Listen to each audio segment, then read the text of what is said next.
I am Mohammad Azharuddin Sheikh from majestic computer education. आज हम देखेंगे critical thinking, testing and assessment. तनकीदी या फिर कहा जाए कि अहम नुक्ते नज़र से सोच का गंभीर विचार, टेस्टिंग और उसका असेसमेंट और उसकी जांच। तो यहाँ पर जो सोचने का एक टेस्टिंग और उसकी जांच के तौर पर जो चीज़ें इस्तेमाल होंगी टीचर्स के थ्रू, तो उसके ताल्लुक़ से हम देखेंगे। The purpose of assessment in instruction is movement of improvement. तो यहाँ पर जो पर्पस रहेगा एक असेसमेंट का, जांच का जो तरीक़ा रहेगा या फिर इंस्ट्रक्शन जो दी जा रही होंगी, तो वो बेस रहेगा कि इम्प्रूवमेंट कैसी हो रही है, इम्प्रूवमेंट के ऊपर डिपेंड रहेगा। The purpose of assessing instructions for critical thinking is improving the teaching of discipline based thinking, historical, biological, sociological, mathematical thinking. तो यहाँ पर जो पर्पस रहेगा असेसिंग का, जांच का, इंस्ट्रक्शंस क्रिटिकल थिंकिंग में, वो इम्प्रूव करना रहेगा टीचिंग और डिसिप्लिन जो बेस रहेगा सोचने के एतबार से, चाहे वो तारीख़ के एतबार से हो, हिस्ट्रिकल, बायोलॉजिकल, चाहे वो बायोलॉजी के एतबार से हो, साइंसी नुक़्ते नज़र से हो, या सोशोलॉजिकल, समाजी नुक़्ते नज़र से हो, या फिर मैथमेटिकल थिंकिंग, या फिर वो मैथमेटिक्स के डिपेंड हो। यहाँ पर it is so improve students ability to think their way through content using disciplined skill in reasoning. तो यहाँ पर इम्प्रूव करेगा स्टूडेंट की एबिलिटी हो सोचकर एक वे में, कंटेंट के थ्रू और कुछ डिसिप्लिन स्किल में, रीजनिंग के एतबार से, प्रॉब्लम सॉल्विंग के एतबार से। The more particular we can be about what we want students to learn about critical thinking. तो यहाँ पर जो मोर प्रैक्टिकली अगर देखा जाए तो ये हो सकता है कि स्टूडेंट को क्या सीखना है एक अहम नुक्ता नज़र से। The better can we devise instructions with that particular end in view. तो यहाँ पर जो डिवाइस है तो वो DEVISE वाला है, जिससे वज़ा करना है या फिर कहा जा सकता है तैयार करना। तो ये तैयार करने पर डिपेंड रहेगा कि क्रिटिकल थिंकिंग में किस तरह से अच्छे तरीक़े से हम तैयार कर सकते हैं इंस्ट्रक्शन कि वो सामने वाले को समझ में आ जाए। For deeper understanding of the relationship between critical thinking, assessment and instructions. इसमें जो अगर डीपर थिंकिंग, डीपर अंडरस्टैंडिंग के एतबार से बात की जाए कि गहरी समझने के एतबार से, तो रिलेशनशिप जो है क्रिटिकल थिंकिंग, असेसमेंट की, जांच पड़ताल की, ये नुक्ते नज़र के एतबार से, और इंस्ट्रक्शंस की।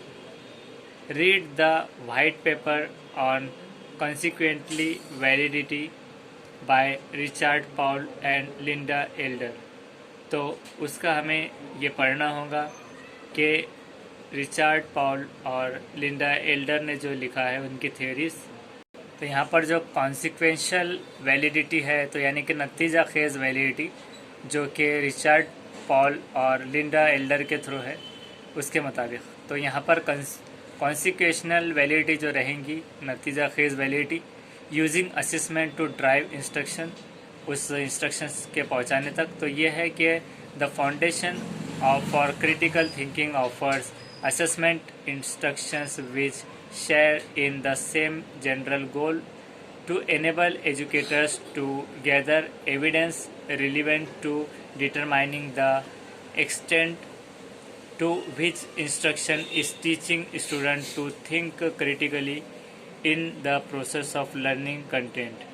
तो जब हम डिटरमाइन कर रहे हैं एक्सटेंट, जिसे EXTENT इस तरह से लिखा है, उसे प्रोनाउंस हमें एक्सटेंड करना है एक्सटेंड की बजाय। तो यहाँ पर एक्सटेंड रहेंगी हद उस इंस्ट्रूमेंट की, जैसे कि हमने पिछले वीडियोस में भी देखे थे। तो फाउंडेशन क्रिटिकल थिंकिंग की ऑफ़र करेंगी असेसमेंट या फिर तशख़ीस इंस्ट्रूमेंट की, जो शेयर करेंगी सेम जनरल गोल्स, एक जैसे goals, to enable educators to gather evidence relevant to determining the extent to which instruction is teaching. कि जिस तरीक़े से, जिस इंस्ट्रक्शन की बुनियाद पर उन्हें पढ़ाया जा रहा है, उससे गोल्स सेम, उसके नतीजे निकल सकते हैं उसके एविडेंस में, और स्टूडेंट थिंक कर सकता है अहम नुक्ता नज़र से एक प्रोसेस ऑफ लर्निंग कंटेंट के एतबार से। To this end the fellows of the foundation recommended, और इसमें जो फेलोज थे फाउंडेशन के, उन्होंने रिकमेंड किया है वो हम देखेंगे कि सबसे फर्स्ट थिंग उन्होंने कहा है कि that academic institutions and units establish an oversight committee for critical thinking, कि जो एकेडमिक इंस्टीट्यूशन होगा या फिर यूनिट जो इस्टेब्लिश किया होगा कि एक कमेटी के तौर पर क्रिटिकल थिंकिंग में, सबसे पहले वो। और second, that is oversight committee utilize a combination of assessment instruments, the more the better, कि उसमें जो इंस्ट्रूमेंट्स होंगे तो वो बहुत अच्छे से अच्छे तरीके से होने चाहिए। To generate incentives for faculty, और उसके ज़रिए फैकल्टीज़ की इंसेंटिव्स, उसमें रिकॉग्निशन, ये सारी चीज़ें होनी चाहिए। By providing the faculty with as much evidence as feasible of the actual state of instruction for critical thinking, तो इससे प्रोवाइड कर सकते हैं फैकल्टी को कि जितना भी ज़्यादा से ज़्यादा हो सके और एक्चुअल स्टेट में उसकी इंस्ट्रक्शंस के एतबार से क्रिटिकल थिंकिंग में। तो वर्ड इंसेंटिव्स जो हम पढ़ते आते हैं तो उससे हमें अनसेंटिव्स भी हम पढ़ सकते हैं, उसे सही प्रोनाउंसिएशन करते हुए मैं अनसेंटिव्स फैकल्टी के लिए। और फैकल्टी भी हम उमूमन कहते सिंपली, तो उसे अगर हमें प्रोनाउंस सही तरह से करना है तो हम उसे फैकल्टी कहेंगे। तो फैकल्टी जो रहेंगी उसके इंसेंटिव्स वगैरह जनरेट करना, जिसे हम मराठी में या हिंदी में प्रोत्साहन राशि भी कह सकते हैं कि बोनस के तौर पर, खुशी के तौर पर अच्छा काम करने पर इंसेंटिव्स फैकल्टी को प्रोवाइड करना। तो ये इसमें दो मेथड पर होगा। सबसे पहले इस्टेब्लिश करना यूनिट एक ओवरसाइट कमेटी पर, और सेकेंड कि उसमें इंसेंटिव्स प्रोवाइड करना फैकल्टीज़ को। तो the following instruments are available to generate evidence relevant to critical thinking, teaching and learning. तो टीचिंग एंड लर्निंग में जो इंस्ट्रूमेंट्स अवेलेबल होंगे जनरेट करने एविडेंस, तो वो क्या होंगे वो हम देखेंगे। सबसे पहले है कोर्स इवेल्युएशन फॉर्म। तो कोर्स का जो इवेल्युएशन फॉर्म होगा, provides evidence of whether and to what extent students perceives faculty as fostering critical thinking in instruction course by course. Machine scorable, machine scorable हो सकता है वो कोर्स, उसका system इस्तेमाल कर सकते हैं क्रिटिकल थिंकिंग में। कोर्स बाय कोर्स के हिसाब से उन्हें जो फैकल्टी रहेगा उसे परस्यू होगा स्टूडेंट, और उसकी जो लिमिट रहेंगी उसकी हद में ये सारा काम होगा कोर्स इवेल्युएशन फॉर्म के नुक्ते नज़र से। सेकेंड रहेगा क्रिटिकल थिंकिंग सबसेट एनालिटिक, इसमें जो रीजनिंग रहेंगी जिसे हम तज्जियाती या फिर विश्लेषक के नाम से समझ सकते हैं इसे। इसमें हमें प्रोवाइड होगा provide evidence of whether and to what extent students are able to reason analytically machine scorable current being develop. तो उसी तरह से मशीन स्कोरेबल जो रहेगा करंटली जो डेवलप होगा, और उसी हिसाब से रीज़न कर पा रहे या नहीं बच्चे एक लिमिट में, वो देखा जाएगा। Third one critical thinking concepts and understandings. तो इसमें जो क्रिटिकल थिंकिंग के कंसेप्ट्स और अंडरस्टैंडिंग के बुनियाद पर यह है। Provides evidence of whether and to what extent students understand the fundamental concepts embedded in critical thinking and hence tests students readiness to think critically। Machine scorable, तो यहाँ पर रीड से डिराइव हुआ है टर्म, रीड के आगे INESS, तो इसे हमें रीडीनेस की बजाय प्रोनाउंसिएशन करते हुए में हमें करना होगा रीडीनेस, के इसमें थिंक कर पाना एक अहम नुक्ता नज़र से, थिंक क्रिटिकली ये कह सकते हैं हम।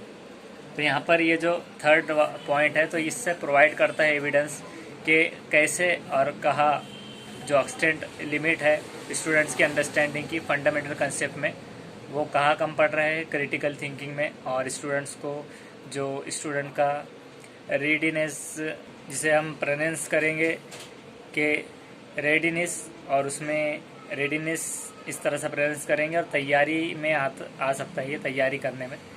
तो इसमें जो रेडीनेस है थिंक क्रिटिकली में, मशीन स्कोरेबल फॉर्म में वो हो सकती है।